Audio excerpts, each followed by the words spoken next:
Yeah, hey Alex, what's your approach going to be calling plays on Sunday night? Just try to do it as well as I can. I really don't have an approach. Obviously I have a good feel of Kevin and how he's called it throughout the course of the season. I want to stay true to his beliefs and offense, and I feel the same way. So obviously it'll be a little bit different just because of the nature. Nobody calls it the same, but hopefully it'll be very similar. We've had a lot of success offensively, and my hope is to, at the end of the game, there's not too many times where he's yelling at his TV, going, "What the heck are you doing?" So. Thanks, Jake. We'll go to Tom Withers next. Thanks, Rob. Excuse me. Thanks, Coach. Are we going to go flea flicker on first down? If it's available, we'll see. Hey, what's it like for a Pittsburgh guy to be going back to Pittsburgh to be in the playoffs? It's special, but it's a playoff game. So every one of those, wherever it is special. So doesn't really mean anything different. I won't have any friends in the stands, so that won't be a part of it. Hey, and how can Alex, without being able to practice this week, how concerning is that? I know you guys have loved to get some reps, but do you feel like you guys got enough of them banked that should help? Yeah, you obviously we'd love to get out there at some point. Don't know if that'll happen or not. But you do have to feel good about all the reps we've acquired and like you said, banked over the course of the season through training camp to now. So, a worst case scenario, we don't, and that's okay. We're just going to play the hand that we're dealt and go down there with a great attitude. Thank you. Thank you, Tom. Zach Jackson, you're up. Alex, you guys just played these guys last week. You've coached against them for years. They've been the same for years. So what's the balance between a new wrinkle and just knowing you have to run your stuff? Yeah, there's a fine line. You obviously don't want to go down there and do the same things over and over because, they obviously know us well too. So there is a fine line of finding, to do what you do or that you do well and find different ways to do it. That's kind of the philosophy. Thank you. Thank you, Zach. Mary Kay Cabot, you're next. Yeah, Coach, can you sort of describe what your game day headset experience has been like, or what has your involvement been in the game plan or the play calling on Sundays? Kevin talks about how you've been heavily involved in it to this point. So can you kind of share that a little bit with us? Yeah, just briefly, it's a collaborative effort from everybody that's on the headsets. That's how we game plan. That's how we put it together. And then on game day, Kevin, if he needs a call here or there, I say, hey, get ready for this next third down call. Tell me what you think. We're all working together collaboratively to get the next calls in. Obviously, he does a lot of it on his own, but when he does ask, we're there for him to help him, whether it be in the run game, whether it be in a situational play where it's third down, red zone, short yardage. We all have input, and we all have a voice on game day. And so you're thinking each play on what you would call on that play anyways, right? So now it's just you're the one making the final decision. Yeah, then I'm definitely going to lean on the guys that'll be available on game day for us, and nothing will change other than just the fact that I'll be calling it. That'll be it. But we'll still, I'll still take the input from the guys. I'll have a million questions, but we'll get through it together. Okay, thank you. Thank you, Mary Kay. Jeff Shadell will have our next question. Hey, two questions. What are your plans to replace Joel Betonio, and how fired up is Baker for his first playoff game? Yeah, I'm sure he's fired up, to get us there, to do a great job like he has all year. To close it out there in a 4-minute drive with the first down to cap it. I know he's fired up. Haven't really talked much about it. We did talk earlier in the week about the intensity of playoff games and how they ratchet up with each game, with each week. So I think the guys are prepared for that. A lot of these guys haven't been in that situation yet. So just getting them prepped for the physicality and the intensity of which the game will be played. As far as our guard situation, we'll see what happens on Sunday. Don't want to really talk about that right now. Thank you, Jeff. Nate Ulrich, you're next.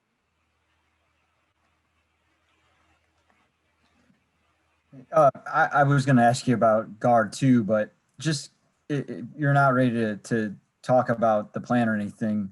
But with Joel Betonio, if you talk to him, how are you processing the information that the longest tenured Browns player, 3-time Pro Bowler, is it got to be there for?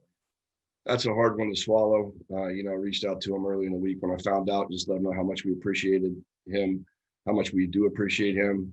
We talked about it briefly as an offensive group, and told him he's a big part of why we're there, and we're definitely going to miss him. But it's unfortunate. It's a crazy year. Hopefully, if things go well, we'll maybe get him back for the next round. Do you kind of foresee, your group or the team kind of, I don't know if dedicating the game to, Kevin or Joel or anything like that is the right term or way to phrase it, but is there some kind of, motivation or spark to be drawn from, the situation and these, huge parts of the team not being able to be with you guys? Yeah.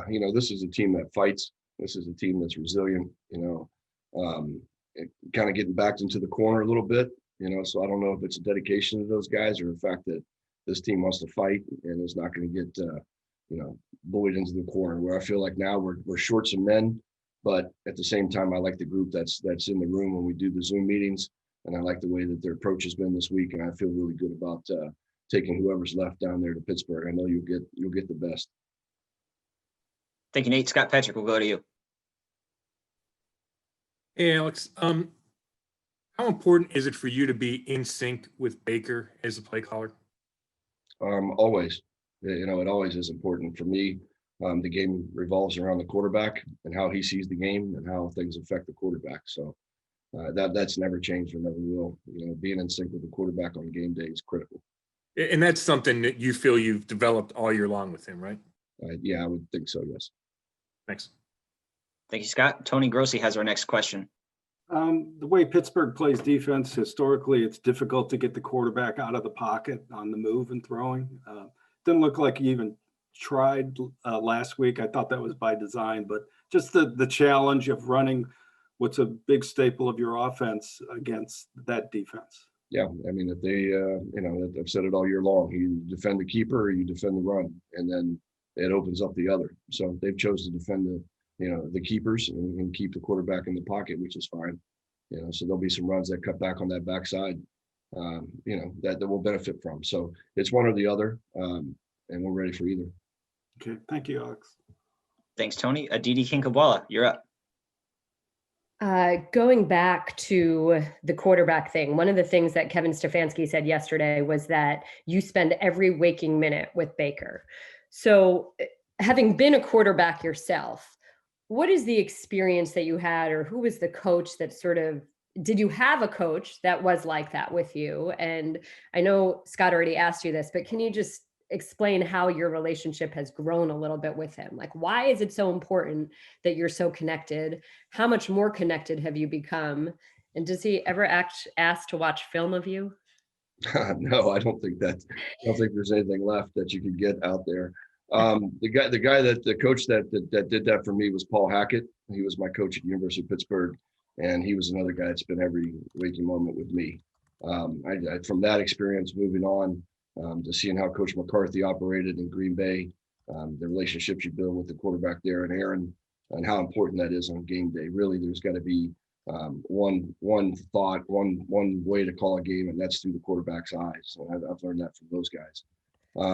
Just being around guys, daily, early on when we were meeting in person, you just build relationships. You kind of get to feel, way guys learn, the way guys react to certain comments, how to get guys motivated at times. So it's just building relationships like anything else. If I could follow with that, Ben Roethlisberger was asked about this situation, and he said that if he didn't have his quarterback's coach's voice in his ear, if Randy Fichtner was not in his ear, it would be very jarring to him. Yeah. What are your thoughts on that? I mean, if Baker is used to hearing Kevin's voice, and Kevin is obviously, what do you do? Do you try to? Yeah. I mean, game day is a different scenario, obviously hearing a different voice, but I think my voice will be calming and familiar just from all the meetings over the course of the season. Thank you. Thank you, Didi. Marla Ridenour has our next question.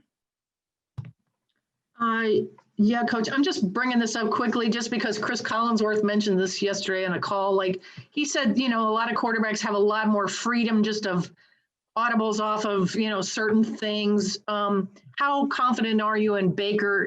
If that's the case with your offense, how has he really grown in that kind of area? Yeah, been very powerful. Not getting into the specifics of audibling, but yes, he has earned the right to be able to do what he sees on the field, and that's earned through the course of the season. And I just wondered what you thought about his running on Sunday. And I mean, it was almost like he was possessed on that last one. Yeah, no, that's an area that has really been untapped for a lot of the years, of the season so far. But when he decides to go, he's got enough ability, obviously, to be a threat. Made some great plays for us with his legs, and that's part of the game. That's part of being a complete quarterback. Thank you. Thank you, Marla. We'll go back to Mary Kay Cabot. Yeah, a couple of things about Baker. First of all, you described him as being in a surly mood last week, and so I'm just wondering how you felt he completely responded to that Jets game, came back and got you guys into the playoffs, and then also reflecting back a little bit on once again when you did tell us that the arrow was up for him after that first game, and just the progression to where he is at this moment. Yeah, no, he's playing at a high level. He has been for the second half of the season. Whatever he has interception wise in the last whatever many games, it's been great, and that's what we're looking for. So to me, the light's on. Like he came on somewhere in the course of that during the bye week, maybe, where we're coaching, and now he's starting to realize what we're talking about, and then you start to see the fruits of those labors and how well you can play, under these different demands. And he's really answered the bell well. He's playing as well as anybody, and hopefully that keeps moving forward. But I'm really proud of him because he's very coachable. That's the one thing he takes coaching right to the core. He tries to do everything how you want it done, and he's great that way. How remarkable is it that he has only had that one interception in the last 8 games or whatever? I don't want to put any numbers on it. We don't really think much about it. We just don't throw interceptions, and that's kind of the mindset. Thank you. Thank you, Mary Kay. Jeff Shadell, you're next. Okay, I meant to ask you this the first time. You and Kevin weren't together before now. So could you talk about how quickly your relationship has grown and the way you guys seem to just work so well together? Well, he's a hell of a guy to start with. I mean, he's really, really, really a hell of a football coach. The way he carries himself in the building as a person, very easy to communicate with. It's just been a great, it's very natural, to come in and meet somebody for the first time and work in a system under them. I've really enjoyed the experience. He's really respectful to everybody. Everybody has a voice. He cares about his players, cares about his coaches. I'm just really disappointed he doesn't have a chance to go down there and coach in his first playoff game as a head coach. That's disappointing, but I think he'll be proud of the guys that he's put together to take down there to Pittsburgh. That's the most important thing. Thanks, Jeff. We'll take 3 more. Scott Petrick, Nate Ulrich, Aditi Kinkhabwala. Scott, go ahead. Hey, Alex, I know we've talked about the Steelers pass rush a couple of times. You played them already, but the fact that they can bring pressure from across the line, how tough does that make it to handle? Yeah, it's tough. I mean, they have some talented guys. I've said it before. Cam Hayward's one of the best in the league, obviously, and Watt on the edge, and the guys inside too. They're all good players, So it's going to be a challenge for our protection group as it is anytime you play these guys. But that's something we've identified, and hopefully we'll have some answers for them. And with their strength in the interior and not having Joel, just how much more of a challenge is that? It is a challenge, and it's we understand that. And, we have to do other things as well. We have to pass protect well when that time comes. We got to run it well. We got to be on top of our game. I've said it before, when you're playing a defense like this, you have to play your best game. And that's what's going to take Sunday for us to be successful. Thank you. Thanks, Scott. Nate Ulrich, you're next. Hey, Coach, Kevin said on Monday that there was some thinking about keeping Nick Chubb, Kareem Hunt fresh heading into this thing. And with some of the success you guys are able to have on the ground, especially with Chubb, do you think that there's opportunities to parlay that into this game, coming up in Pittsburgh, even with some of their top guys coming back? Yeah, no, I think so. I think it's important to have those guys fresh throughout the course of the game.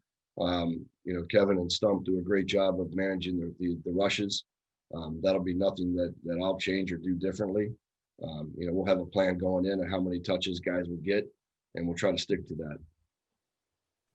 Thank you, Nate. Final question, Aditi Kinkhabwala. Kevin, probably unsurprisingly, tried to downplay what he brings on Sunday. So if you could instead tell us, what's the most important thing that he does on Sunday that all of you as a staff will have to sort of replicate? The biggest thing I would say is he likes to have fun, and that's the thing. He keeps it light from the beginning to the end. He pokes fun at himself throughout the course of the game, and he's really calming. That's the biggest thing. So we're gonna have to do a great job of trying to follow his lead. Well, I'm sorry, he laughs? Like you actually see him laughing? He'll make little snide jokes like, "Well, that was great," or check, Mike check 2-7, 427. He's just always popping the dad joke out here or there, trying to keep the guys loose and light. So it'll be a challenge for us, but we'll try to continue that. Okay, and then just he said that he's not worried about the team espousing his personality, that you've had all season and he's here all week to make sure that nothing changes. Is that fair? Or is he kind of downplaying that a little bit? It's tough when you lose your leader. Obviously, it is tough, but at some point it's like being a parent and sending your kid to college. Hopefully you've done enough to get him ready for what's ahead. And I think that's kind of the mindset.